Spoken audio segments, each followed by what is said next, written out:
Pô,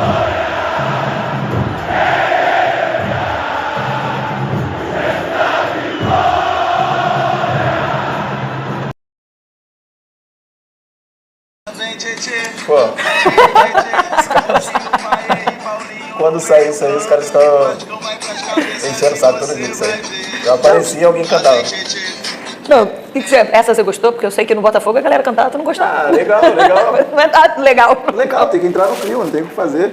E aí a gente vê suas postagens, aí a gente vai ver, aí Verrete. Eu fiquei, foi assim que eu achei essa música. Eu falei, que é isso? Aí ele bota, vem, tchê, tchê. Aí o outro, todo mundo comentando. Foi o que eu disse, eu fui muito bem recebido. O Verrete é um dos caras que no segundo dia de clube já brincou comigo, eu até não estranhei, mas às vezes a gente vê que, às vezes a gente acha que o outro cara vai ficar meio retraído, não sabe se vai brincar, se vai conversar direito e tal. Não por nada, mas cada um tem a sua particularidade, né? Então a gente tem que respeitar isso com um grupo de 30 e poucos caras, né? Mas ele foi um dos caras que chegou, já brincou comigo, eu já me senti à vontade também. E aí vamos indo. O Coutinho, eu brinco com ele, brinco bastante com ele. Ele é na dele também, é mais quieto assim. Eu chamo ele de Pequeno Príncipe aqui. Aí alguns já chamam também. Pronto. Mas, pô, já fui na casa dele. Eu vou me entrosando, né? Deu a brecha. Pô, é um cara que eu tinha uma admiração muito grande. A gente tem a mesma idade, mas desde de criança, assim, na base, você procura saber quem são os jogadores, assim, que são mais falados, né, de destaque, assim, e tal. Eu tinha ele, tinha Neymar, entre outros, né, falar só dos dois. E aí, pô, eu converso muito com ele, brinco com ele, fica falando que eu tô zoando ele, porque eu falo, pô, já te acompanhava desde criança, mano. Ele, como você tem a mesma idade? Eu falei, acompanhava, vou fazer o quê? Ia jogar o campeonato, sabia que ele tava, ou alguma coisa assim, e era um dos mais falados. Eu sei a carreira dele de trás pra frente, eu brinco com ele nos clubes, ele fica zoando. A gente toma chimarrão lá junto, às vezes também, aí tem os times, né? Mas chimarrão vocês? Ele gosta, também gosta. Acho que aprendeu com os gringos, né? Eu fui na época de Palmeiras, assim, tinha o Lucas Barrios lá que vivia pra cima e pra baixo com chimarrão, aí foi acostumando, eu gosto de tomar também. Pequeno Príncipe. Pequeno Príncipe. Saudações Cruz Maltinas a todos vocês, meus amigos, sejam todos bem-vindos aqui no nosso canal Vascaíno desde sempre. Eu me chamo Álvaro Silva, estamos juntos para falarmos do nosso gigante da colina. Olha só, meus amigos, logo de cara nessa madrugada aí, primeiras horas dessa manhã de terça-feira, eu quero já abrir para vocês aqui algumas situações que a gente vai abordar nesse vídeo, viu? Vamos falar sobre a justiça, que fez uma determinação em relação à recuperação judicial do Vasco. A ECAP está aí em maus lençóis lá nos Estados Unidos, né? Vamos falar também, é claro, sobre a recuperação judicial, como eu já mencionei, a justiça determinou, o Felipe Carregal também falou algumas situações, sobre demissão na parte de fisiologia do Vasco da Gama. Vamos falar, é claro, sobre o nosso jogador, sobre o nosso elenco, né? Sobre a CBF, sobre o jogador que já foi dispensado da seleção. Muita coisa aí que a gente vai abordar nessa edição de hoje. Então vamos embora, vem comigo que está começando mais um Madruga Vasco aqui no canal Vascaíno desde sempre.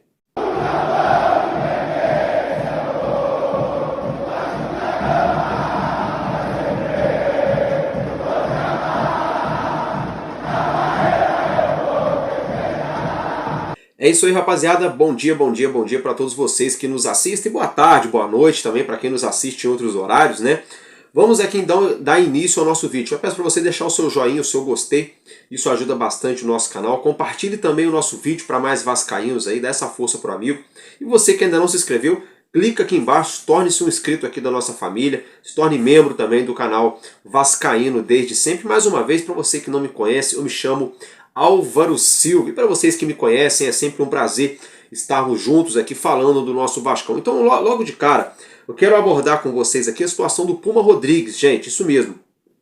Porque ele foi convocado, mais uma vez, né, já é algo normal a gente ver o Puma Rodrigues sempre sendo convocado para a seleção uruguaia, né? Algo inusitado, que ele não consegue ser titular no Vasco e é sempre convocado para a seleção. Chega lá também não joga, sabe como é que é? Parece que é assim, não tem tu, vai tu mesmo, né? Parece. Por que eu estou falando isso? Porque tivemos o último jogo do Uruguai contra a Argentina, o Puma Rodrigues sequer foi relacionado. E vamos ter, né, nessa semana o jogo do Uruguai contra a Bolívia. E o que acontece, meus amigos? O que acontece é o seguinte: ele não foi relacionado de novo e já está liberado da seleção brasileira. Isso mesmo, o Puma Rodrigues ficou fora dos 2 jogos. Ele foi convocado para não ser relacionado em nenhum dos 2 jogos e ficou fora. Já foi até liberado da seleção uruguaia. Então, assim, na minha humilde opinião, no mínimo, a história não bate, não fecha. O Puma Rodrigues está devendo, né, quando entra em campo com a camisa do Vasco, está devendo aquele futebol que ele apresentou lá no início de 23 ali, né, depois não conseguiu mais performar em altíssimo nível.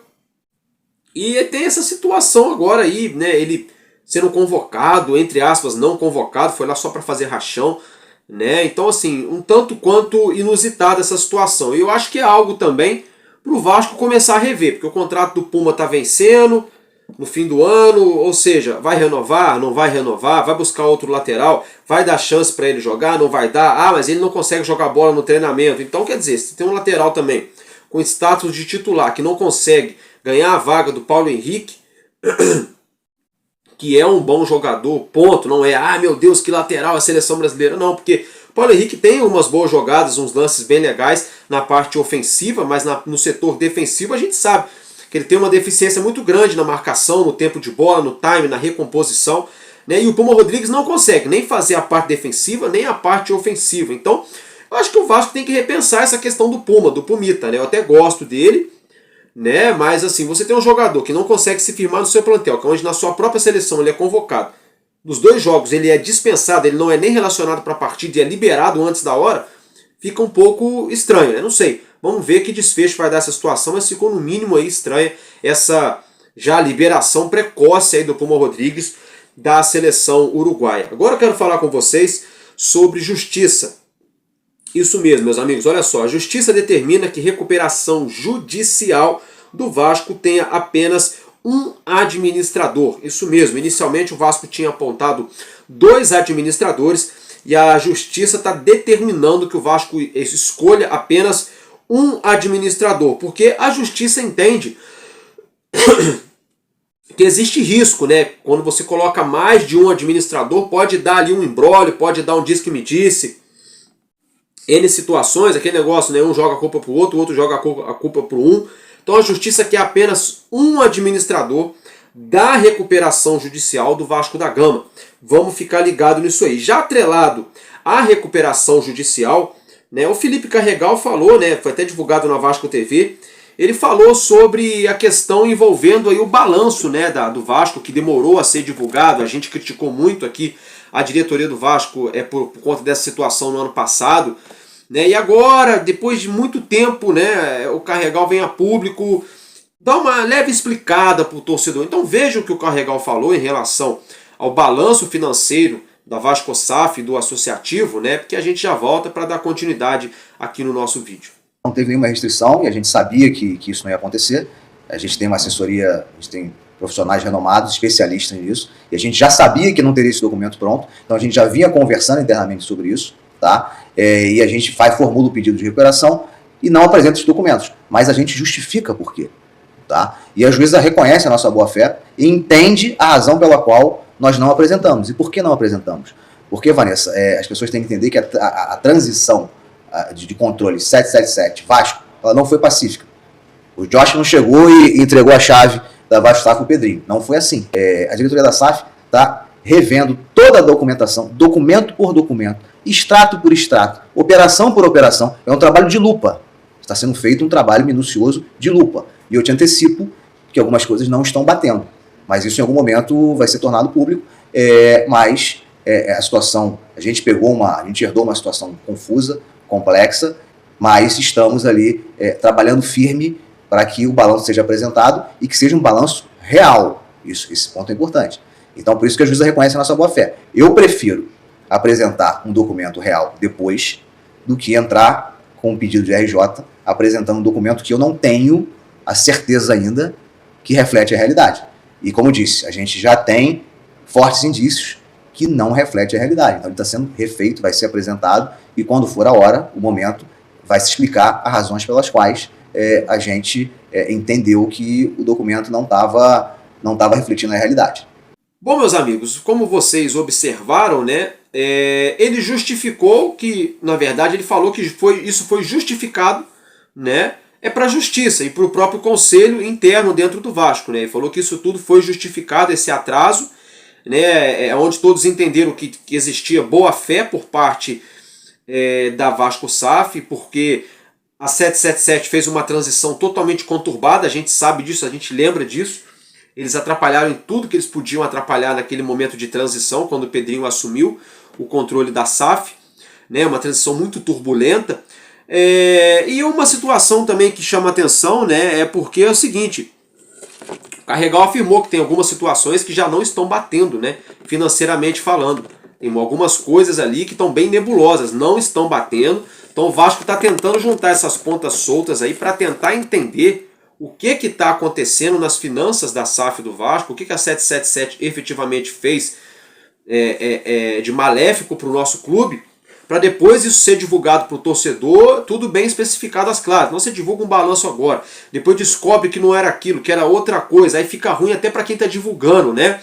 Então é por isso que houve essa justificativa lá atrás, por conta da gestão do Pedrinho aí, o jurídico do Vasco afirmando, né, o Felipe Carregal, afirmando que por isso não foi divulgado dentro do prazo o balanço financeiro, porque o Vasco, por motivo de boa fé, com intenção de demonstrar a transparência para todos e descobrir várias inconsistências financeiras ali na administração do Vasco, por isso que houve então esse atraso, né? E o Carregal ainda destacou a transição turbulenta que teve a 777 para com o Vasco nessa saída, né, do controle da Vasco SAF. Então fica aí o registro. Se tratando sobre a ECAP, olha só, meus amigos, ECAP passa a ser monitorada por procuradores nos Estados Unidos em razão da possibilidade de insolvência. Com outras palavras, possibilidade de estar quebrada, de estar falida, tá? Então a ECAP está sendo aí agora vigiada, monitorada 24 horas, porque os caras já estão desconfiando que eles estão mantendo algumas operações que não deveriam estar mais mantendo, porque eles não têm mais condições de manter tais situações. Tá? Como, por exemplo, a questão do investimento no grupo 777, que eles investiram dinheiro para 777 comprar clubes de futebol, como o nosso Vasco, no investimento também no transporte aéreo, entre outras situações. Então, assim, é uma coisa muito importante. Então eu quero que você acompanhe comigo a reportagem divulgada pelo Dantesco. A gente vai ler primeiro a reportagem que se trata lá, divulgada lá pela Josimar Futebol. Depois a gente vem para a parte aqui do arroba Dantesco, que divulgou essa reportagem. Então vamos acompanhar, meus amigos. ECAP passa a ser monitorada por procuradores nos Estados Unidos em razão da possibilidade de insolvência. Vamos acompanhar aqui então, meus amigos, a reportagem. Ó, tá tudo em inglês, né? Aí a gente vai lá para a parte traduzida, tem um documento. Deixa eu achar aqui, vamos lá. Ó, Paul Brown. Os reguladores de Utah, que é um estado lá nos Estados Unidos, entraram com uma petição na sexta-feira para colocar as seguradoras ECAP em reabilitação, para monitorar e avaliar sua solvência.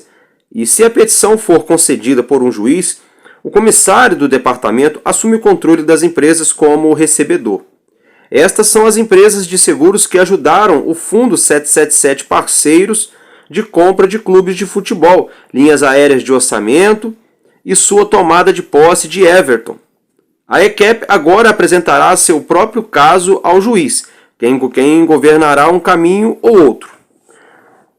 Um representante para o Departamento de Seguros da Carolina do Sul, que preside sobre outros 2 candidatos, ECAP diz: estamos revisando essa petição e considerando se qualquer medidas adicionais são necessárias para proteger consumidores e políticos da Carolina do Sul.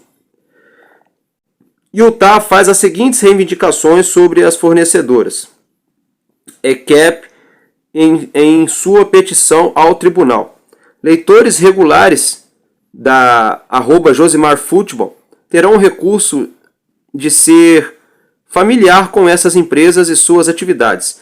Agora é para um tribunal decidir o que acontece a seguir.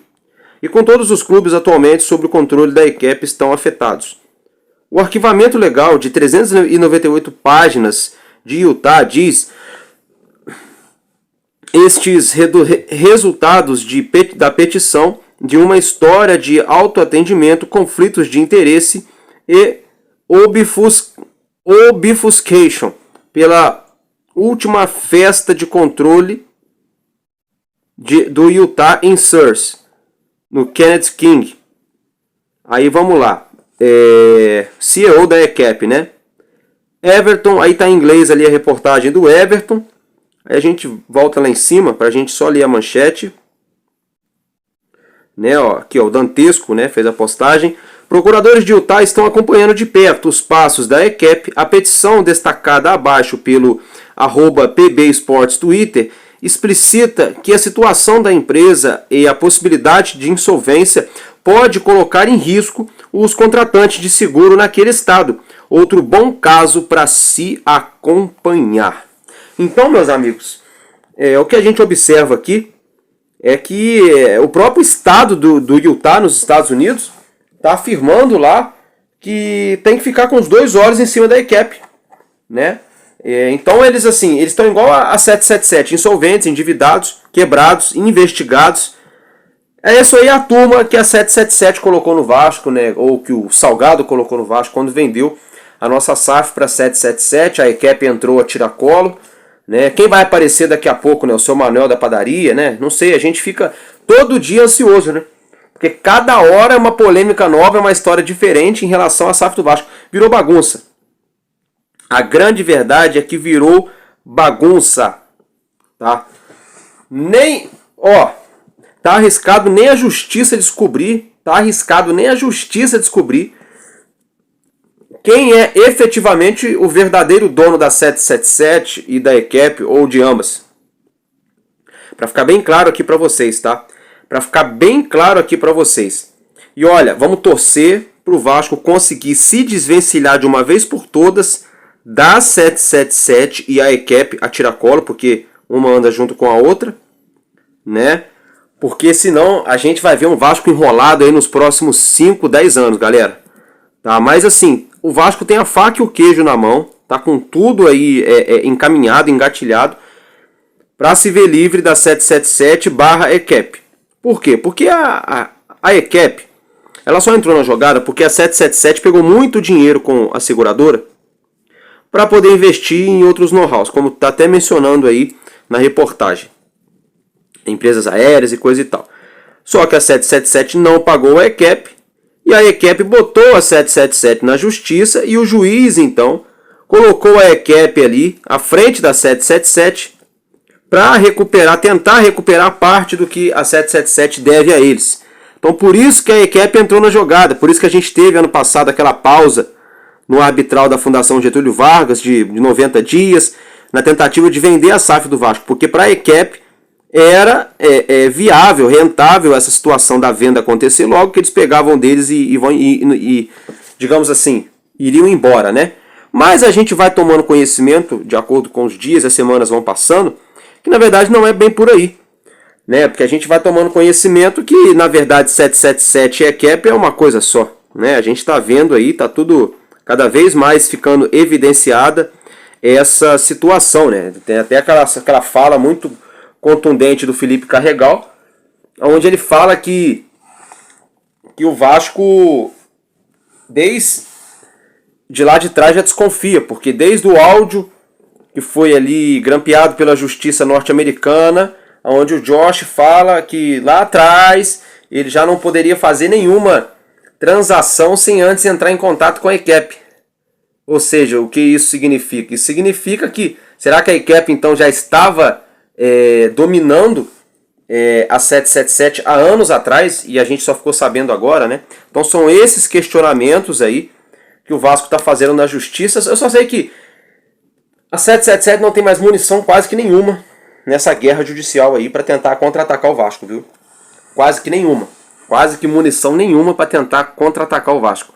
Já o Vasco, toda hora vem aparecendo um ingrediente novo, um elemento novo, para acusar a 777 e a ECAP aí, para poder desvencilhar eles da nossa SAF. Então assim, parabéns para a turma do Salgado, é só isso que a gente tem que falar, né? Para eles colocarem o Vasco nesse problema aí que não, parece que é infindável, né? Parece que é infinito. Agora vamos falar de uma outra situação aqui. Gente, falado tudo isso, dito tudo isso que a gente já falou sobre a ICAP, sobre 777, Salgado, tudo isso aí que a gente já vem abordando já. Vamos agora aqui falar perdão, de demissão, né? O fisioterapeuta Alexandre Barbosa foi demitido do Vasco da Gama, gente. Isso mesmo, o fisioterapeuta Alexandre Barbosa demitido, ele que trabalhava no nosso clube há 8 anos, né?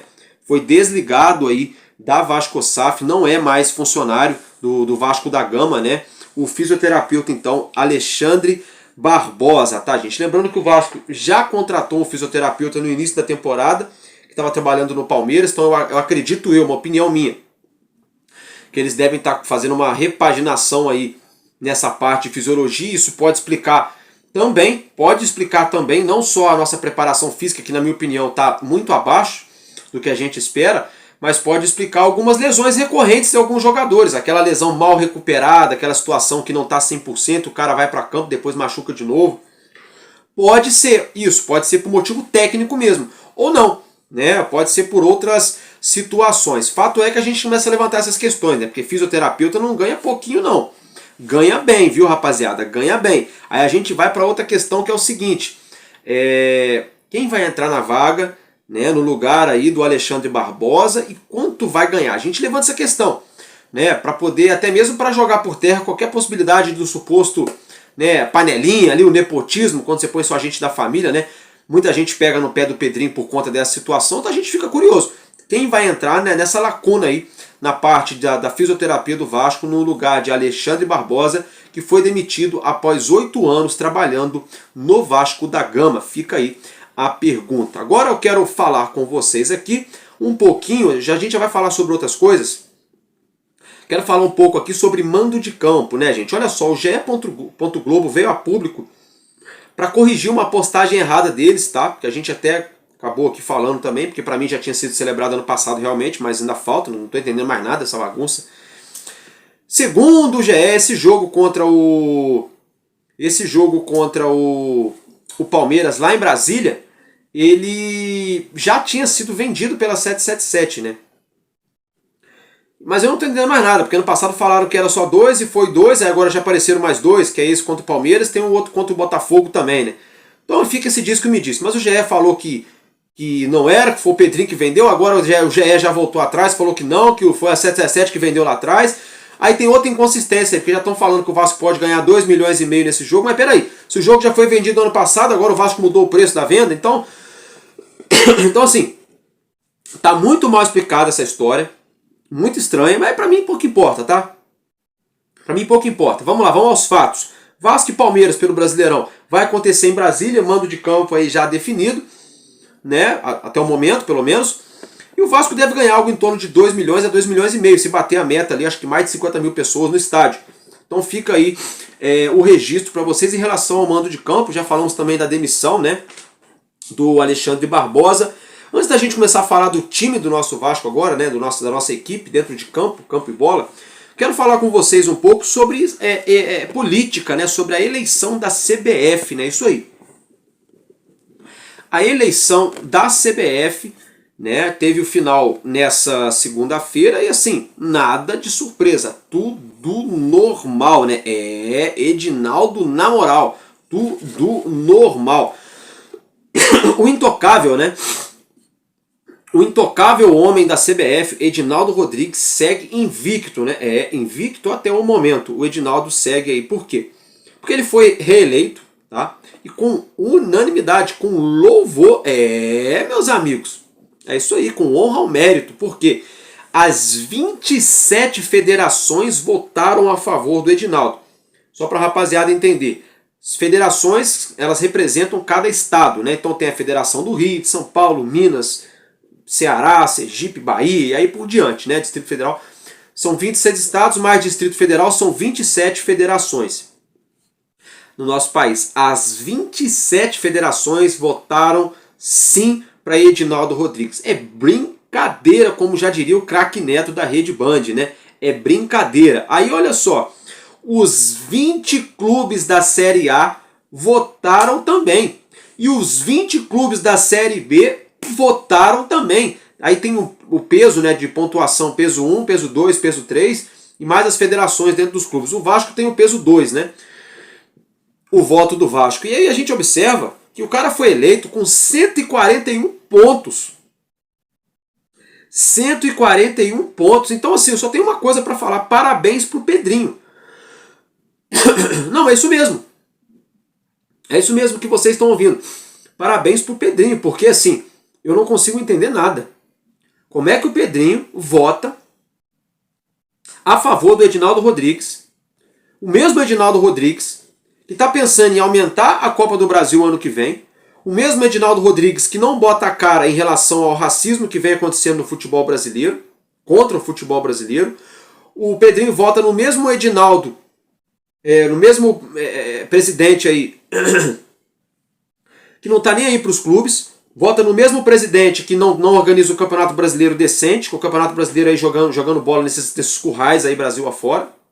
O Pedrinho mantendo o Edinaldo aí, que a gente sabe que ele tem proteção política, a gente sabe disso, lá em Brasília, salvaram ele de uma cilada lá. E o Pedrinho vai e vota contra. Ah, Álvaro, mas é o sistema, não dá pra mudar, o cara já tava lá e cata as marcadas, não interessa. Agora era a hora do Pedrinho falar assim, ó, eu voto contra. Ah, eu voto contra. Aí tem gente que fala assim, ah, Álvaro, mas aí se todo mundo vota a favor e só o Vasco vota contra, aí os caras vão ficar de perseguição com o Vasco. Ah, aquele ali era contra o Edinaldo, vamos atrapalhar o Vasco e tudo. Mas peraí, o Vasco já dançando conforme a música, os caras já estão lascando o Vasco o tempo todo. Você imagina se o Vasco não dançar. Então assim, eu achei muito contraditório. Não só do Pedrinho, tá? Não só do Pedrinho. Mas, por exemplo, a diretoria do Mulambo reclama direto da CBF, a do Fluminense. John Textor, John Textor do Botafogo. John Textor abriu CPI do futebol para denunciar jogador, para denunciar árbitro por manipulação de resultado. Fez aquele mimimi todo, batendo de frente com a CBF. E agora o Botafogo votando a favor, gente. Leila Pereira, o tempo todo trocando farpa com todo mundo aí no futebol brasileiro. Porque aqui no Brasil parece que a Leila Pereira é a dona do futebol brasileiro. Votando a favor do Edinaldo. Então, gente, está tudo contraditório demais. Está tudo muito contraditório, porque assim, todo mundo reclama da CBF. Quando chega a hora das eleições, todas as federações votam ok, todos os times votam sim para o Edinaldo continuar como presidente da CBF. Gente, isso é uma brincadeira. A gente está às vésperas de uma Copa do Mundo. 2026 está aí, ó, batendo as portas. Faltando aí um pouquinho mais de um ano para a próxima Copa do Mundo, meus amigos. Qual que é o time da seleção brasileira? Digam para mim. Qual é o conjunto da seleção brasileira?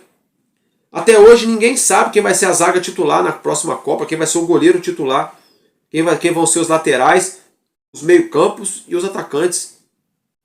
Aí fica nessa história de Rodrigo e Vini Júnior, que os caras também só jogam bola no Real Madrid, chega na seleção que é um estrelismo do caramba, um tal de querer se aparecer, de querer levar a seleção nas costas e não fazem nada. Essa é a grande verdade, pronto, falei, eu gosto muito do futebol dos dois, mas essa é a grande realidade. Assim como a gente vê jogador mediano jogando no seu clube, mas na seleção arrebenta. Tem muita seleção pequena que é assim, jogador mediano nos seus clubes na Europa, chega na seleção, o cara é monstro. E aí no Vini Júnior, esses caras, Neymar, Rodrigo, esses caras estão toda hora aí entre os melhores do mundo, mas na seleção não jogam bola. Então, eu não estou criticando os jogadores não, mas estou querendo dizer o seguinte, Copa do Mundo batendo as portas aí, o Edinaldo não fez nada pelo futebol brasileiro e todo mundo votando a favor desse camarada. Gente, isso me parece no mínimo uma piada de mau gosto. Aí vem aquele papinho de inclusão no futebol, aumentando o calendário, dando poder demais para algumas federações, por isso que as federações votam a favor dele. Aí passa a mão na cabeça do clube A, B ou C agora, quando está apertando o calo, daqui a pouco passa a mão na cabeça de outro clube. Aí fica todo mundo falando mal dele. Aí chega na hora da eleição, os caras votam pro Edinaldo continuar sendo presidente da CBF. Então assim, no mínimo patético, o papel não só do Vasco, mas de todos os presidentes de clubes e de federações também. Tá? Federações também. É uma palavra muito forte, eu não posso nem usar essa palavra aqui, porque essa palavra gera problema. Mas vocês lembram daquele filme do Poderoso Chefão? O Poderoso Chefão lá da Itália, né? Nos Estados Unidos e Nova York, as gangues, não era gangue, né? Eram as máfias, né? As máfias, né, de Nova York. Pois bem, tem algumas coisas que acontecem por aí, assim, sabe como é que é? Que me lembram esse filme aí, do Poderoso Chefão, sabe como é que é? Algumas coisinhas me lembram aí, mas enfim, isso aí já é um outro assunto, né? Uma outra pauta, mas no mínimo eu estou muito decepcionado com a atitude dos cartolas do futebol brasileiro. Por isso que o futebol brasileiro nunca muda. É por isso que o futebol brasileiro nunca muda. O futebol brasileiro, muito se falava que tinha que trazer treinador estrangeiro. Muito se falava que tinha que abrir o futebol brasileiro para jogadores estrangeiros, profissionais estrangeiros, para investimento estrangeiro. O futebol brasileiro hoje dá valor em tudo quanto é tipo de treinador, menos nos brasileiros. O futebol brasileiro hoje dá valor em tudo quanto é tipo de jogador, menos nos brasileiros. E o futebol brasileiro quer copiar todo mundo, mas nas coisas certas não, só nas coisas erradas. Quando, na verdade, o futebol brasileiro precisa de uma mudança de dentro para fora. É uma mudança de dentro para fora. O futebol brasileiro precisa. É partindo da CBF, partindo dos clubes e das federações. De dentro para fora. Se a mudança começar de dentro para fora, aí, meu irmão, aí já era. Só que o problema não, os caras não mudam nada de dentro para fora e querem que quem vem de fora para dentro mudar. Não vai mudar. Não vai mudar porque já tem um sisteminha rolando aí que tá todo mundo vendo, né, em relação aí ao nosso futebol. Infelizmente, é uma vergonha. Chega a ser patético, na verdade, isso aí em relação à CBF. Agora, meus amigos, vamos falar um pouquinho sobre a situação do nosso time, né? O Vasco segue treinando, se preparando aí, visando a estreia no grande campeonato brasileiro, que começa no próximo domingão. O Vasco enfrenta o Santos aqui no Rio, em São Januário. Não vou estar lá por motivos pessoais, porque a rapaziada aqui onde eu moro tá fazendo caravana, vai sair ônibus, aí o negócio vai ficar bacana, hein? Pessoal, vai todo mundo lá para São Januário ver o jogo do Vascão. Eu não vou ter como ir, dessa vez não, mas fato é que o Vascão está se preparando para essa estreia no Brasileirão.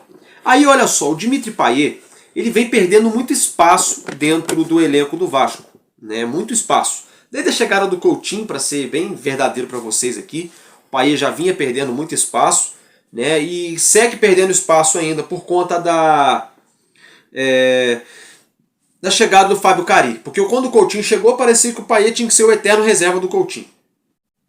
Aí agora que o Coutinho ficou machucado, coisa e tal, o Carille está no Vasco, o Carille deixa o Payet ainda como terceira opção, né? O Carille botou o Zuccarello lá na base, botou o Garré na meia, mas não colocou o Payet.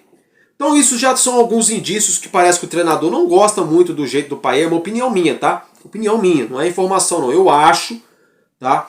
Acho que o Carille não deve gostar muito do futebol do Payet ou da pessoa do Payet, não sei. Porque outras atitudes não justificariam esse tipo de situação. Eu não estou entendendo. Para minha conta não está batendo, sabe, gente? Para minha conta não está fechando. A situação do Garré, ele pode ser uma opção agora para o meio campo, né? O Carille fica batendo essa tecla, já falou umas 5 vezes já em coletiva que o Garré é meia, Garré é meia, Garré é meia. Né? Ele fica falando que o Garré é meia, que o Nuno é meia. Aí ficam agora aí falando aí no mercado que o Vasco está procurando um jogador de lado de campo. Então não estou entendendo mais nada, porque o Nuno é ponta, o Garré é ponta, aí chega no Vasco vira meia. É só no Vasco que é tudo diferente, né? O cara é goleiro a vida inteira lá na China, chega no Vasco, o cara tem que virar volante. O cara é volante a vida inteira na Coreia, chega no Vasco, tem que virar goleiro.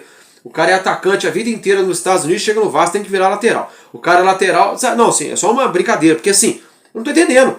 O Vasco contratou 3 jogadores de lado de campo, o Lodge, o Garré e o Nuno.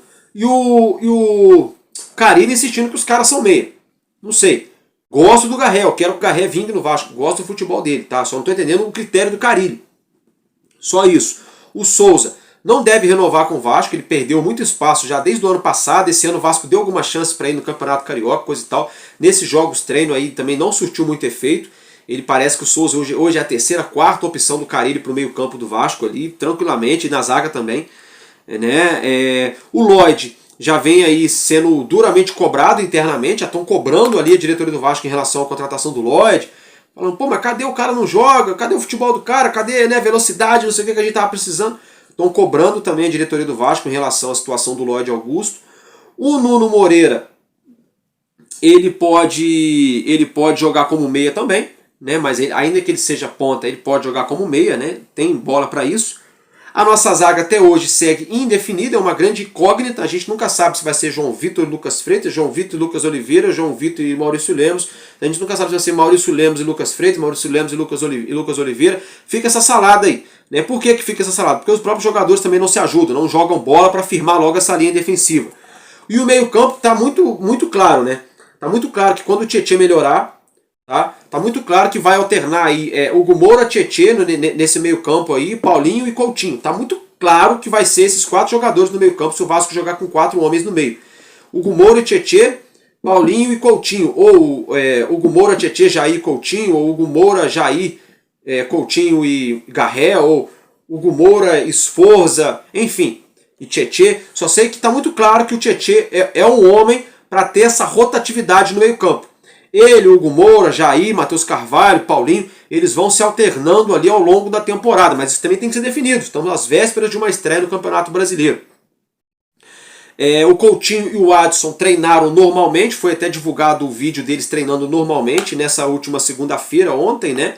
Então o Vasco segue aí se preparando para o Campeonato Brasileiro, debaixo de muita dúvida, de muita desconfiança, muita cobrança por parte da torcida, cobrança interna em relação à gestão do Pedrinho, em relação à administração do futebol, da SAF, né? Cobrança, por exemplo, por jogadores, como o caso do Lloyd Augusto, né? Cobrança ali em relação ao Payet, muita coisa externa do Payet que estão trazendo à tona, que é advogada isso, que é mulher aquilo, eu não estou nem aí. Não quero saber, a gente já falou sobre esse assunto lá no primeiro dia, não quero saber se o Payet traiu a mulher dele, se ele não traiu. Meu irmão, é problema dele, eu não sou casado com o Payet, tem nada a ver com isso, na folga dele, ele faz o que ele quiser, ele, né? Na folga dele, meu irmão, quem sou eu para falar alguma coisa da vida do Payet? Então assim, estão trazendo o assunto da vida dele para tentar interferir no campo, não estou colocando o Payet para jogar, então tá muito nítido que tem um movimento muito grande aí, né?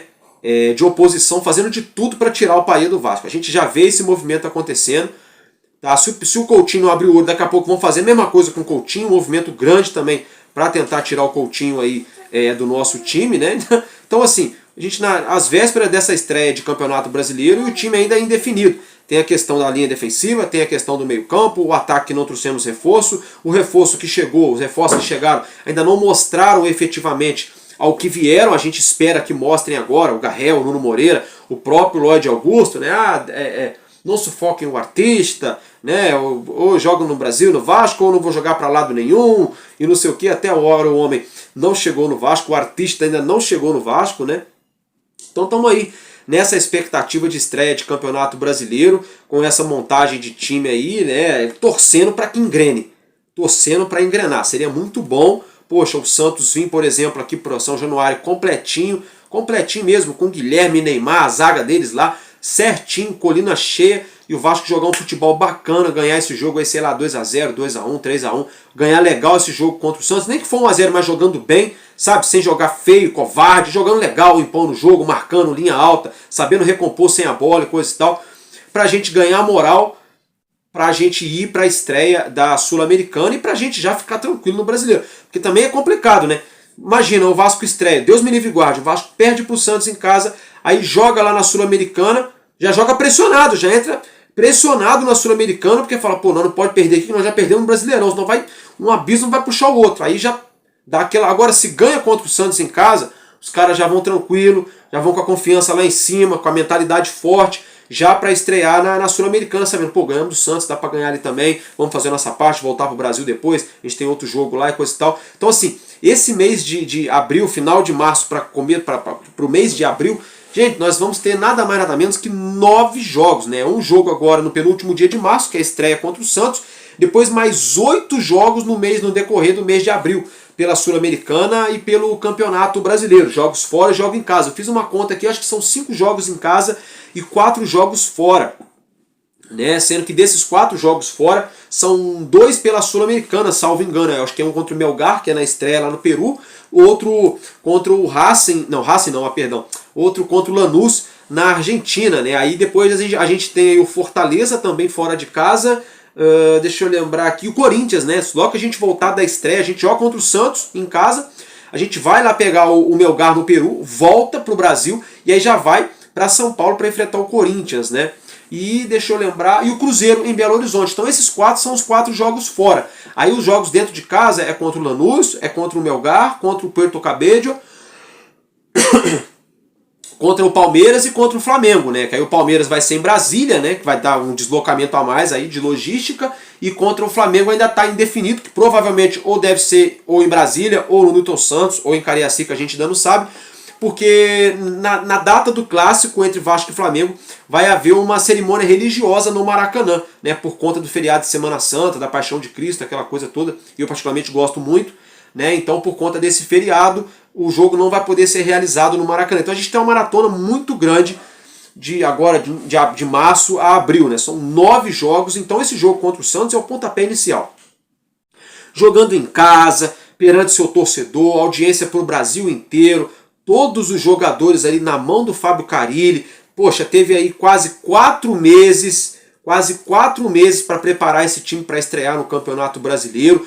Esse time do Vasco ainda tem jogadores novos, tem alguma coisa nova para poder se encaixar, para entrosar? Tem, claro que tem. A gente tá louco para ver esse Vasco entrosar mesmo, né? Se vai dar a jogo esse time que foi montado ou não. Só que por outro lado, esse mesmo Vasco já jogou junto ano passado e retrasado, né? Essa espinha dorsal aí, Léo Jardim, o João Vitor, PH, Piton, o Hugo Moura também daqui a pouco faz um ano de Vasco. O Paulinho Paulo, Jair, né? O próprio Coutinho já estava nesse time também, o Paê já estava nesse time, Verrete, Ryan, o Adson que está voltando, né? As novidades aí mesmo, fica mais o Tietê, que já chegando também, tranquilão, né? E o Maurício Lemos na zaga, que ainda não conseguiu se firmar, o Freitas e o Oliveira também não. E ali na frente os caras de ataque, né? O Lloyd, o Nuno, o Garré. Mas no geral, o Vasco é um time mais organizado. Por exemplo, o Santos, ele acabou a Série B do ano passado com o próprio Fábio Carille, que foi campeão lá na Série B.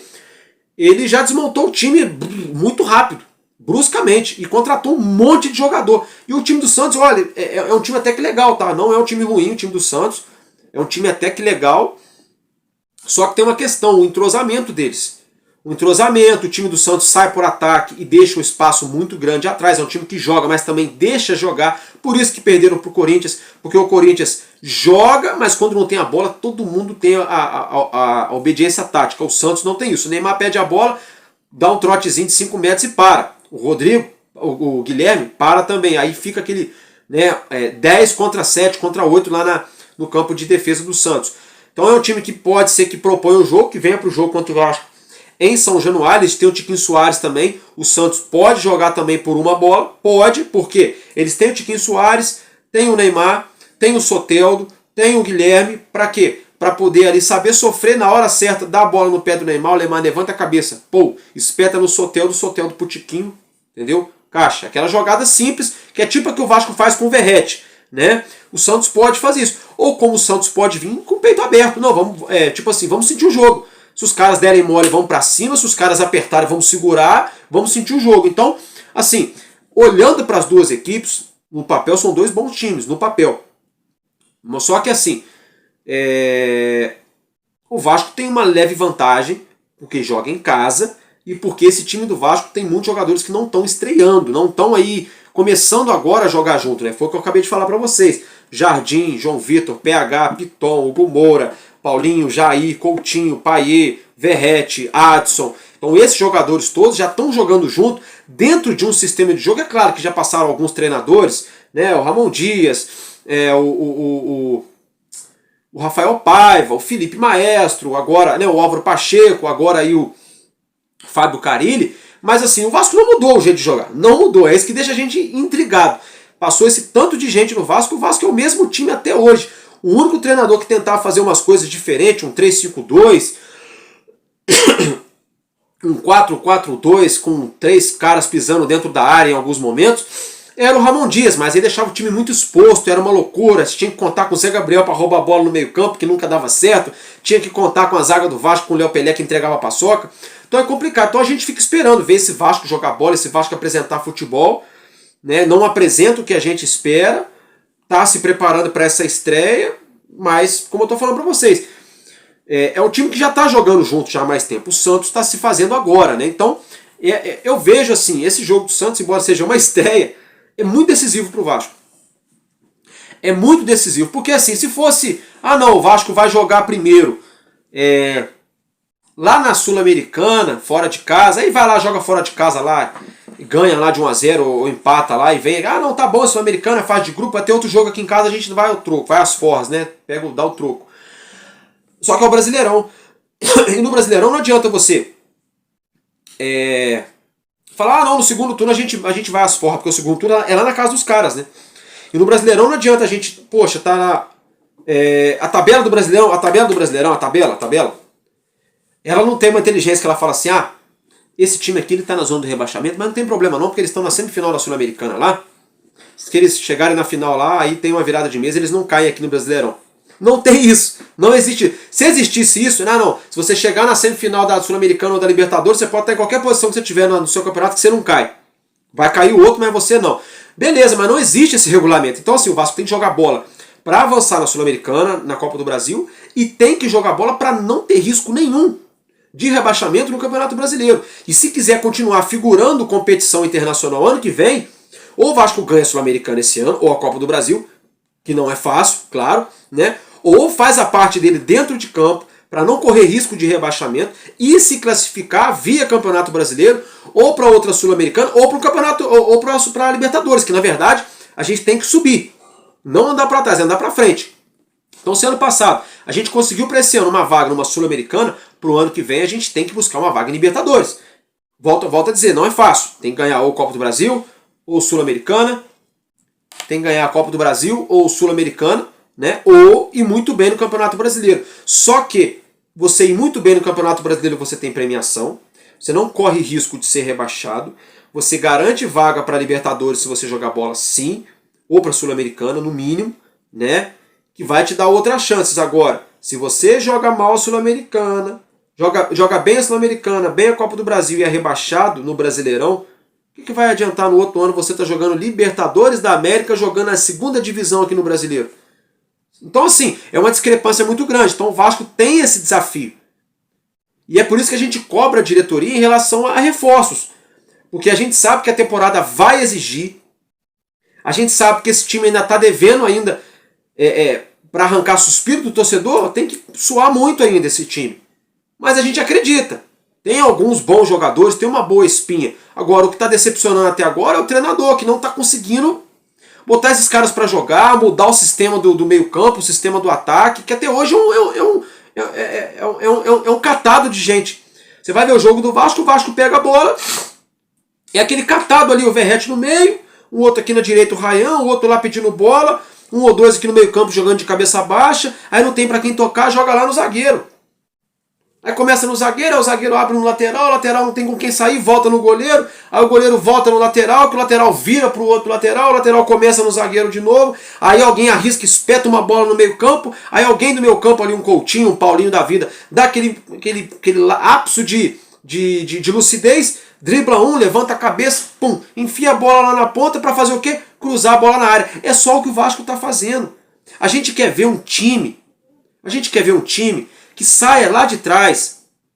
Pode sair no chutão, não tem problema. Usa o Verratti para escorar a primeira bola ali no meio campo, ali, ó, para dar uma escoradinha, não tem problema. Mas que saia sem risco na primeira bola ali de trás. A gente quer ver um time que saiba triangular no meio campo, que sabe que tem um cara que chama responsabilidade, que dê um drible, que dê outro drible, que levanta a cabeça, que dá aquela cavadinha, que põe o cara lá na quina da área ali, ou para sofrer um pênalti, ou para entrar já em direção ao gol para finalizar, ou para conseguir arrumar um escanteio. A gente quer um time que tem uma jogada ensaiada, um repertório. Uma hora você bate no primeiro pau de um jeito para alguém dar aquela casquinha nela, outra hora você coloca ela no meio da área, numa jogada ensaiada para poder rolar para alguém para chegar batendo.